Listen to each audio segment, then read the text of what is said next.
हसन इकबाल साहब, इलेक्शन में बहुत कम अरसा रह गया, लेकिन मुस्लिम लीग नून अभी तक आवाम में नहीं आई।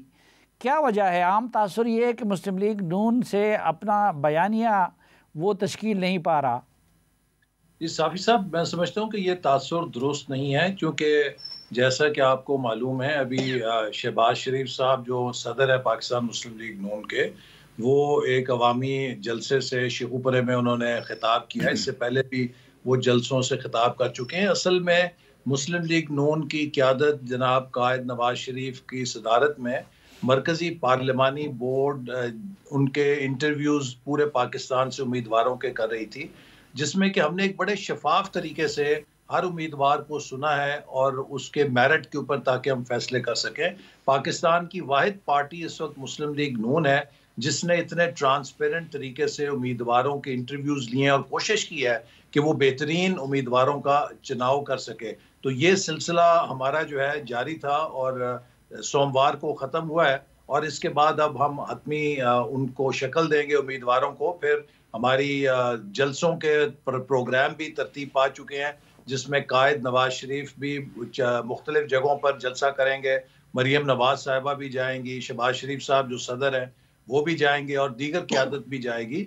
तो इंशाल्लाह आप देखेंगे आने वाले दिनों में भरपूर तरीके से मुस्लिम लीग नून अपनी इंतखाबी मुहिम को मैदान के अंदर लेकर निकलेगी। और हमारा जो बयानिया है वो बड़ा वाज़ेह है कि ये इलेक्शन दो चीज़ों पर इसका इन्हिसार है। पहली बात ये कि क्या पाकिस्तान में अमन होगा, इस्तेहकाम होगा और मुआशी बहाली के लिए उन पॉलिसीज़ को हम अपना सकेंगे जो मुल्क को ज़रूरी हैं, या इलेक्शन के नतीजे में मुल्क में इंतशार, खलफशार, महाजराई या पोलराइजेशन की सियासत होगी।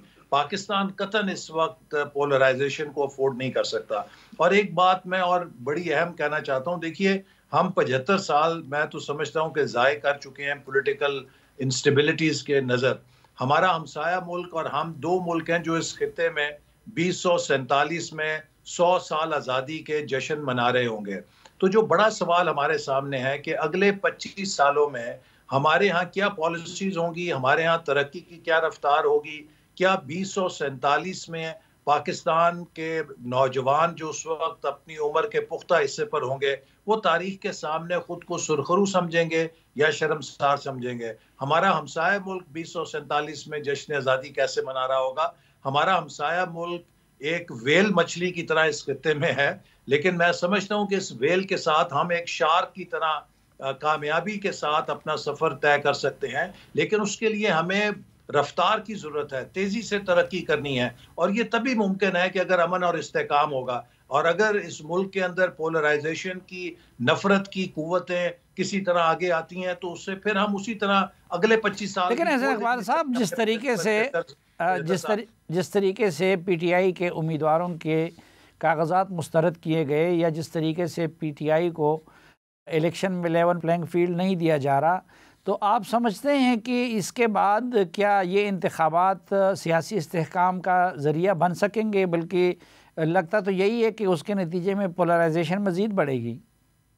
देखिए, जो PTI के उम्मीदवारों के कागजात नामजदगी मुस्तरद होना है, मैं समझता हूँ कि इस मुल्क में एक अदालती निज़ाम मौजूद है, रूल ऑफ लॉ का निज़ाम मौजूद है। अगर किसी जगह उनके साथ गलत तौर पे कागजात नामजदगी रिजेक्ट हुए हैं, तो वो अपील में जाके उनको बहाल भी करा सकते हैं।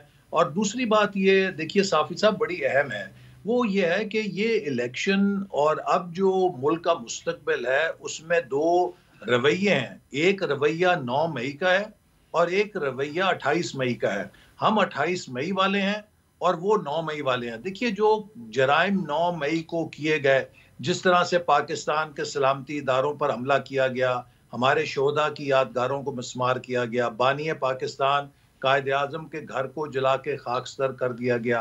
अब इन घनौने जराइम को अगर लेवल प्लेइंग फील्ड के नाम पे कहा जाए कि माफ़ कर दिया जाए, तो मैं समझता हूँ कि इसकी इजाज़त तो अमेरिका या बरतानिया की जमहूरियत भी नहीं देती कि वहाँ पर अगर कोई इस तरह की एनार्की और आर्सन करे तो उसको वहाँ कानून जमहूरियत के नाम पे या आज़ादी राय या सियासी आज़ादी के नाम पे दरगुजर कर दे।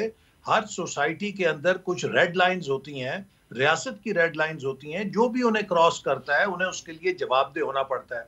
तहरीक इंसाफ आज जिन मसाइल का सामना कर रही है, ये किसी और के नहीं, ये इमरान खान साहब की अपनी अनापरस्ती और उनकी अपनी गलतियों और हमाकतों का नतीजा है। मुझे बताइए, 3 सवाल हैं।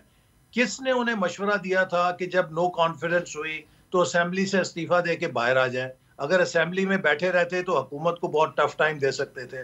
किसने उन्हें मशवरा दिया था कि पंजाब और खैबर पख्तूनख्वा की हुकूमतें अपने हाथ से तोड़ दें?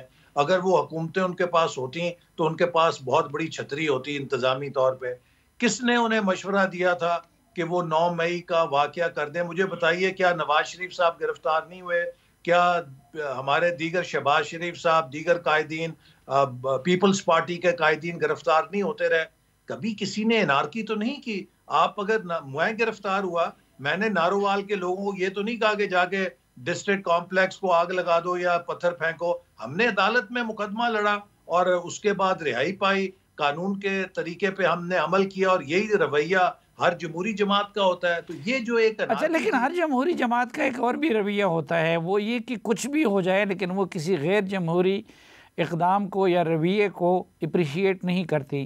फिर आप लोगों ने क्यों पीटीआई से बैट का निशान छीनने का खैर मकदम किया, और जब अदालत ने उसको लौटा दिया तो उस पर आपके सदर ने तनकीद की?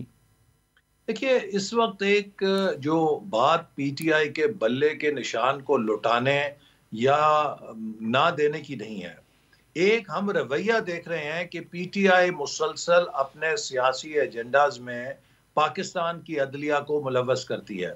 इससे पहले उन्होंने लाहौर हाई कोर्ट के जरिए कोशिश की थी कि वो इंतखाबी अमल को डिसरप्ट कर सकें, और जो पेशावर के अंदर फैसला लिया गया है, इसका मकसद भी इलेक्शन कमीशन को अंडरमाइन करके इंतखाबी अमल को डिसरप्ट करना है। इस वक्त पीटीआई चाहती है कि किसी ना किसी तरह इंतखाबात का इल्तवा हो जाए, इंतखाबात मुअख्खर हो जाएं और वो डिसरप्शन पैदा करे।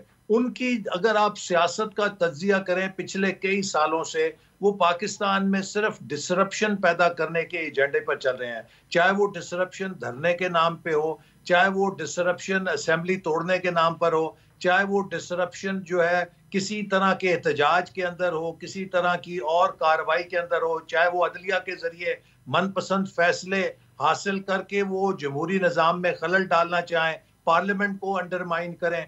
तो ये डिसरप्शन के हम खिलाफ हैं कि इस वक्त जो इलेक्शन कमीशन है उसको अंडरमाइन करने का नहीं, डिसरप्शन का तो हर ज़ीशूर इंसान खिलाफ है, लेकिन 9 मई के ज़िम्मेदारों को अगर माफ़ नहीं किया जाना चाहिए और उनको किसी सूरत माफ़ी नहीं मिलनी चाहिए, तो उसी तरह किसी सियासी जमात पे पाबंदी भी तो नहीं लगनी चाहिए ना?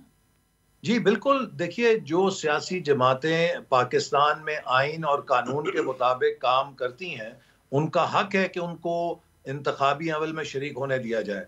लेकिन अगर कोई इंतखाबी सियासत के आड़ में पाकिस्तान की रियासत और रियासती इदारों पे हमलावर हो और वो काम करे कि जो आज तक पाकिस्तान के अंदर दहशतगर्द गिरोहों ने नहीं किए। मुझे आप ये बताइए, क्या अमेरिका के अंदर कैपिटल हिल पर हमला करने के पादाश में एक रियासत ने सदर ट्रंप को नाअहल नहीं करार दिया? क्या अमेरिका के अंदर कैपिटल हिल पर हमला करने के जुर्म में 18-18, 14-14 साल की सजाएं सुनाकर उन्होंने जेलों में बंद नहीं किया? क्यों किया है? इसलिए कि हर सोसाइटी के अंदर कुछ हुर्मत होती है, वैल्यूज की, कुछ इदारों की हुर्मत होती है। जब उन्हें पामाल किया जाए तो रियासत में अनारकी पैदा हो जाती है। तो अच्छा, जो 9 मई का वाकया है, इसके लिए तो अगर आप माफी दे देंगे तो फिर पाकिस्तान के अंदर कोई जवाज नहीं रह जाएगा कि हमारे रियासत के इदारों को हम किस तरीके से कायम रख सकें। क्लर्कों का जुलूस निकलेगा, वो उनका दिल करेगा हम भी जरा GHQ से हो लें। कोई किसानों का जुलूस निकलेगा, मजदूरों का निकलेगा, हर किसी का दिल करेगा कि हम GHQ से हो लें। तो इन इदारों को अंडरमाइन करना पाकिस्तान के दुश्मनों का एजेंडा हो सकता है, किसी पाकिस्तान के खैर खा का एजेंडा नहीं हो सकता।